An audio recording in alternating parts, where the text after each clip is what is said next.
Hello, I am Game & Watch, and today we're going to be doing some ranking. This run around we're talking about the Mii fighters from Smash Brothers, specifically the Mii fighter costumes. Now, if you didn't know this, there are a lot of video game characters. And surprisingly, the Smash Brothers devs aren't robots, so they can't put in every character in existence. Some characters get pretty close though. And Smash Brothers' equivalent of a consolation prize is getting slapped in the game as a high-fidelity Mii fighter costume, like the Assassin's Creed guy, Dante, Doomslayer, and Bomberman. And as the inevitability of the Switch 2 version of Smash Brothers grows closer and closer, I have to wonder, what characters that were made into Mii fighter costumes could make for fully fleshed out characters on the roster? For today's topic, I wanted to talk about 10 Mii costumes that I think could make for good, or at least interesting spots on the next Smash Brothers game's roster. I'm restricting my choices to full costumes, so as much as I'd like to include the Rabbids hat, it doesn't have a bottom half. And secondly, I'm going to try and stay away from a few of the obvious ones. No Gino, no Ashley, no Zero, no Sans, no Dante, no Dick, no Balls, and probably no A pretty loose set of rules, but that's just fine by me. Now, when I said ranking earlier, it's not technically a ranking.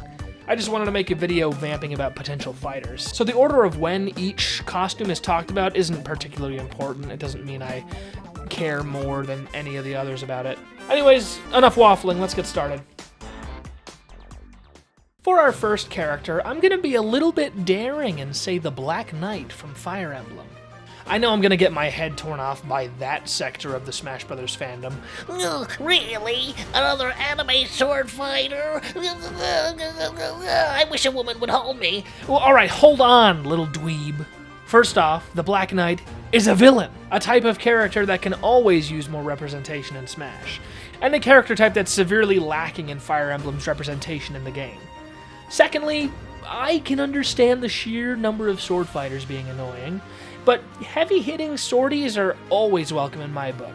Let me have more Ikes, more Pyras, more Ganondorfs. Well, only sort of more Ganondorfs. Fix his moveset and then give us more Ganondorfs. I think the Black Knight has potential to be one of the cooler Fire Emblem sword fighters, and it seems as though the modding community agrees, because he's an Amon already. And it seems that the Smash Bros. Devs agree that he'd be cool too, because he's an assist trophy.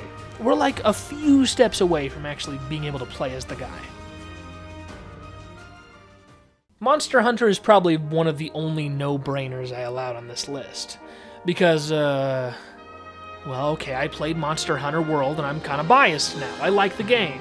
Monster Hunter is a really big Capcom franchise, and that would be the only thing I have to say about it if my friend Botan hadn't gotten me into it last year.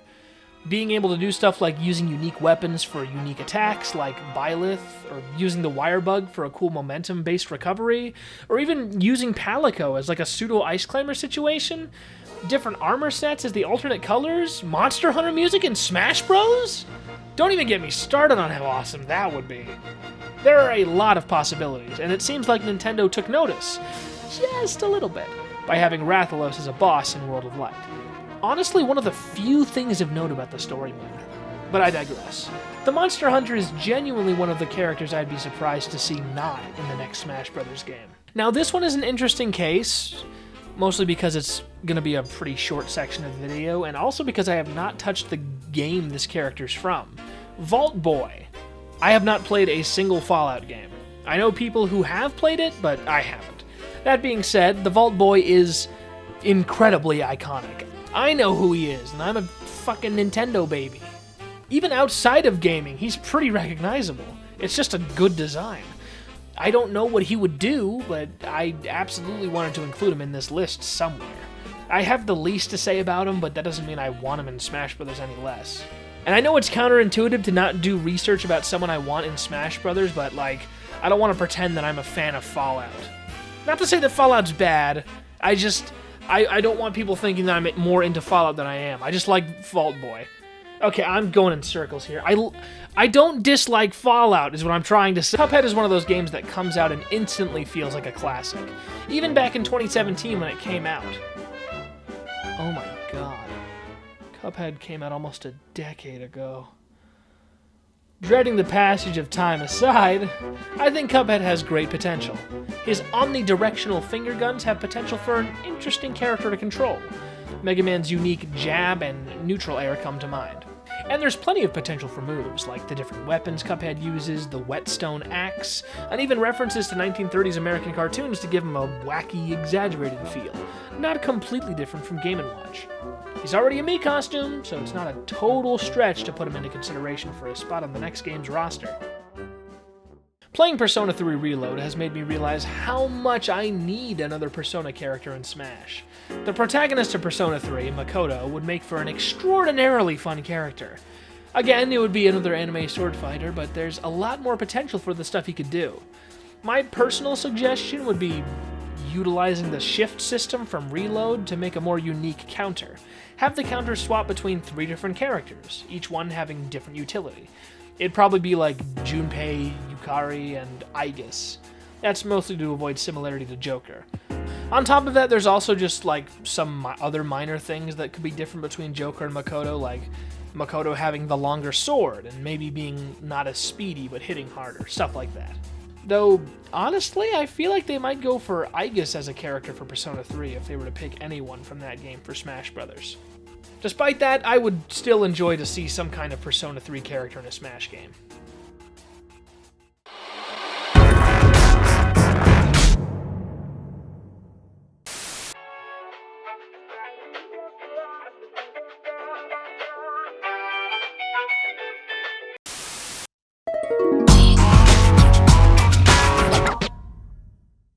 If there's one thing I know about Nintendo, it's that they love their Fantastic Four. Mario, Zelda, Animal Crossing, and Splatoon. And also Pikmin sometimes. These 4, sometimes 5, are Nintendo's current juggernauts. And the fact that Splatoon only has 1 character in Smash is, surprising, to put it simply. Splatoon does, however, have a number of different Mii costumes in the game. And while yes, there are skins for the Octolings of Splatoon 2, I feel that an Octoling fighter would work better as an Echo fighter for Inkling. My main focus is on the Squid Sisters. Technically I'm cheating as this is a 2-character-in-1 deal, but you can't really have Callie without Marie. The Squid Sisters could be a fun swap character, utilizing different weapons from the game and maybe even using the Inkling's ink mechanic as well. But that might be overkill to have on top of the swapping. They could even be like some sort of ice climber scenario, but I don't know. This sort of concept could also be used for Off the Hook or even Deep Cut, but the Squid Sisters are the ones with Mii costumes, so they're the ones getting the main focus in this video. Travis Scott! This loser has been one of my most wanted Smash characters ever since I played the first game. He is such a charming character, and his beam sword has potential to be Clarin-esque. I'll take any opportunity I can to make Smash Bros. More like Rivals of Aether. Anyways, Travis Touchdown is one of the few anime sword fighters I would be so happy with showing up. Although Travis isn't technically an anime sword fighter, he's just a sword fighter who likes anime. Well, just get him in the game. I don't feel the need to, explain a moveset for him, because you could probably just search Travis Touchdown Smash Brothers and get, 5 different videos about what a moveset for him would look like that I would probably agree with. I'm just trying not to waste your time, that's all. Shantae! Gimme. Shantae and the Pirate's Curse was one of the games I played quite early in my life that I also happen to remember playing, right alongside De Blob 2 and Rabbids Go Home.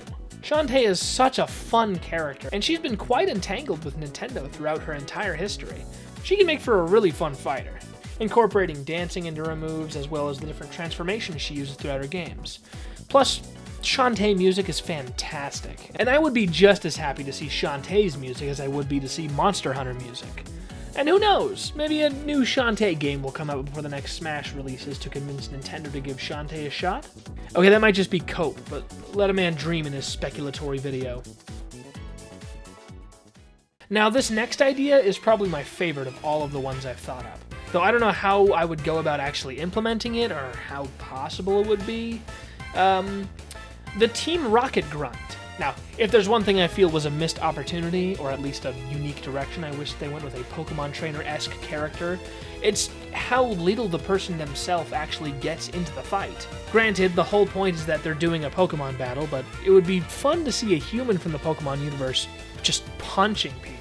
And this is where the Team Rocket grunts come in. They could use the Pokemon they usually do in their fights, like Coughing or Rattata or whatever, as stage control instead of the character you control, biting or releasing poisonous gas whenever someone gets near. And the grunt themselves could also be on the stage, punching, kicking, hell, even like using the whip from their early sprites.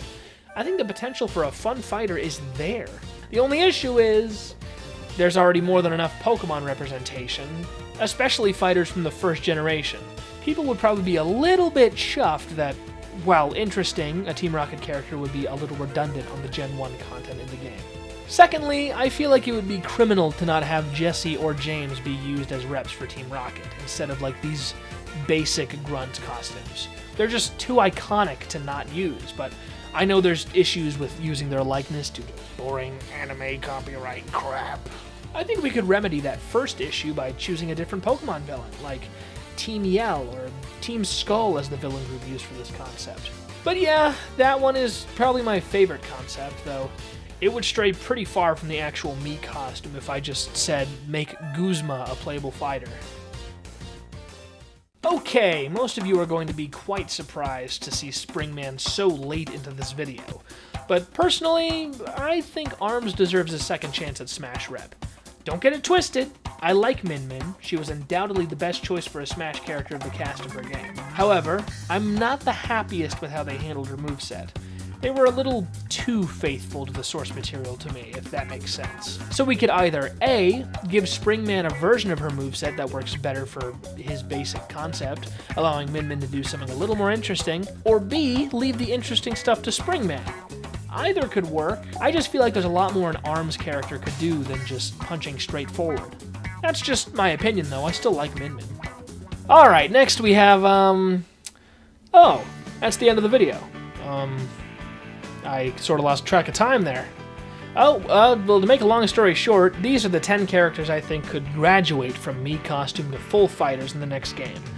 Lots of potential. They're all pretty cool. Obviously, they're no Gino or Dante, but they could be acceptable substitutes. For me, at least. I would vastly prefer someone like Makoto or Vault Boy over Gino. Anywho, that's going to be the end of the video for now, so let's do some general housekeeping and plugging in fan art stuff and whatnot. Follow me on TikTok, Blue Sky, and Newgrounds. I post stuff sometimes, showing off my art and other creative thoughts.